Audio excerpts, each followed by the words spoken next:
Hello, guys. Good morning, good afternoon, and good evening. It's Sunday today, and happy Sunday, blessed Sunday to everyone. Ganun lang. Wala lang, pakit lang. Wala lang kasi may nabasa akong quotes. Gusto ko yung share sa inyo about yourself. Oh, asan yun? So, dito, self-love is when you are genuinely happy, not with the image you see in the mirror, but the person you see. Hindi ko rin mag-gets. Ano daw sabi niya sa English?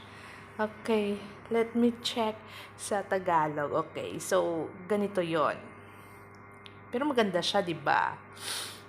Parang social kasi English, kaso lang malalim yung English. So, ang meaning niya sa Tagalog ay, ang pag-ibig sa sarili ay kung ikaw ay tunay na masaya. Hindi sa larawan na nakikita mo sa salamin, ngunit sa pagkatao na makikita mo. Ito daw yung reflection ng self mo. Kung mabuti ka. May plastic talaga, no? Wala lang. Ganito lang kasi yung so every morning, every day, I have one quote para masaya, 'di ba? And ayun lang po siya, self-love. Unahin niyo muna yung self ninyo. At saka kung meron man kayong tawag dito, love life, tirhan nyo naman po kahit 1/4 yung self nyo.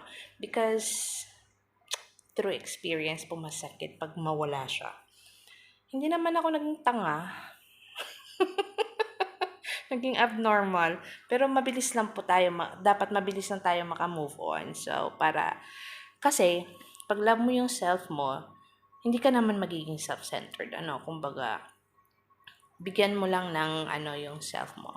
Halaga. Yun lang. Respect yourself, love yourself, take care of yourself. So, ganun lang, guys. That's for my today self-thoughts or quotes for today. So, blessed Sunday. Keep safe, everyone. Enjoy family bonding, everything. Going to the beach, family eating outside, watching movies. Enjoy. So, God bless us all. Keep safe, everyone. Mwah.